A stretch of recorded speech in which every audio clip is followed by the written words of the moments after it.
내 몸을 위한 건강 노하우 닥터하우스에서 전해드릴게요. 안녕하세요, MC 이정수입니다. 안녕하세요. 통합치의학과 전문의 양재민입니다. 오늘은 이에 대해서 얘기를 들어볼 것 같은데요. 예, 그렇습니다. 이정수 님도 치통 겪어보셨죠? 네, 그렇죠. 살면서 치통, 자주 겪죠. 제가 단 걸 좋아해서 저 충치가 자주 생기는 것 같아요. 그런데 충치가 없는데도 치통을 겪는 경우가 있어요. 그래서 오늘의 주제는 충치도 없는데 치통이 있어요. 치아 파절입니다. 치아 파절이요? 저는 고기 싸 먹을 때 그 파절이밖에 모르는데 그거 뭐죠? 치아 내부에는 혈관과 신경이 있고 치아 머리는 범랑질과 상아질이라는 물질로 되어 있습니다. 그중 치아 표면은 범랑질로 되어 있는데 이 범랑질은 90% 이상이 무기질로 이루어져 뼈보다 단단합니다. 이처럼 치아 표면이 단단한 이유는 외부의 자극으로부터 치아를 보호하기 위함인데요. 그런데 이렇게 단단한 범랑질도 깨지거나 금이 갈 수 있습니다. 이를 치아 파절이라고 합니다. 치아 파절의 대표적인 증상이 뭘까요? 치아 파절의 대표적인 증상은 바로 치통입니다. 물이나 음식을 먹을 때 파절된 부위를 통해 신경으로 자극이 전달되면서 통증이 생기는 거죠. 특히 물었다가 떼는 경우에 통증이 생기는 경우가 많은데요. 물면서 금이 간 치아가 벌어졌다가 뗄 때 다시 붙으면서 안의 신경을 자극하기 때문입니다. 이게 순간적으로 욱신하는 게 굉장히 크게 느껴지는 분들도 많이 있을 거거든요. 제가 아파하는 사람들 여러 봤습니다. 실제로 그렇습니다. 통증의 강도를 시각화한 바스 스코어라는 통증 척도 수치에서도 치통은 4.5점 정도로 꽤나 큰 수치를 나타냅니다. 이것도 평균 수치이므로 더 고통스러운 통증을 느끼시는 분들도 많습니다. 그런데 치아 파절은 이게 왜 생기는 겁니까? 일상생활에서 가장 빈번하게 일어나는 경우는 바로 외력을 받았을 때입니다.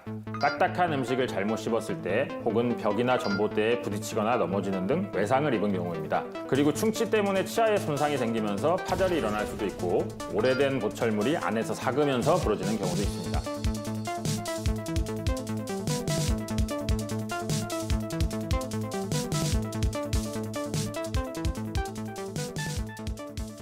그런데 증상이 있을 수도 있고 없을 수도 있는데 그런데 솔직히 치아에 금 하나 갔다고 그게 뭐 죽는 것도 아니잖아요. 그죠?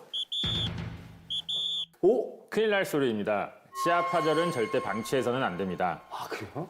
충격으로 치아에 금이 가게 되면 치아의 외부는 물론 내부의 신경이나 뿌리까지 영향을 받을 수 있습니다. 또한 약해진 부분을 방치했다가 2차 파열로 뿌리까지 부러지게 되면 치아를 살리지 못할 수도 있습니다. 생각보다 무서운 일이네요. 그렇습니다. 제가 담당하던 한 40대 여성 환자도 금이 가서 씌우기로 했던 치아를 방치하다가 결국 치근의 일부까지 파절돼서야 다시 내원하셨고 신경치료 후 안에 있는 포스트라는 기둥을 세우고서야 치아를 살릴 수 있었습니다. 치아 파절된 경우는 어떤 식으로 치료를 할 수 있습니까? 치아의 손상 정도에 따라 치료 방법은 다릅니다. 신경 손상 없이 치아 머리만 금이 간 경우라면 금이 더 진행되지 않도록 치아를 씌우는 크라운 치료를 할 수 있습니다. 신경이 노출되거나 손상이 간 경우 신경치료 후 크라운 치료를 진행합니다. 더 심각한 상황은요?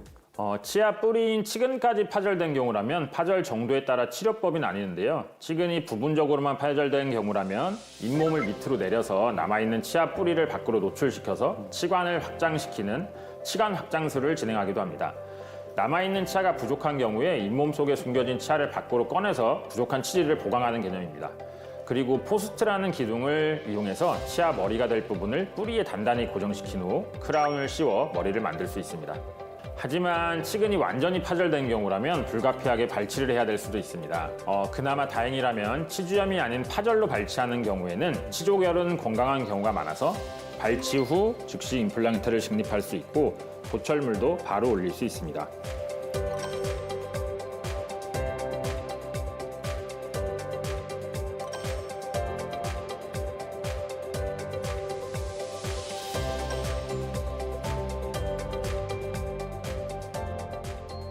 그러면 치아 파절이 이제 치료하는 방법은 알았지만 예방이 훨씬 더 중요하잖아요. 예방법도 알려주세요.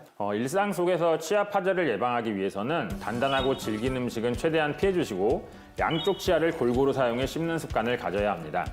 예전에 이정수님께서 우격다짐 하실 때도 이를 굉장히 꽉 물고 진행하셨던 것 같은데 그랬던 것 같아요. 내가 누군게 나 이정수요. 내가 누군게 나 이정수요. 예, 그런 습관 피해 주셔야 합니다. 그렇군요. 이렇게 이를 꽉 무는 습관이나 이갈이가 심하신 분들은 치아 보호 장치를 착용하는 방법도 있습니다. 무엇보다 정기검진을 통해 치아의 이상 유무를 평소에 꾸준히 확인하시는 게 중요합니다.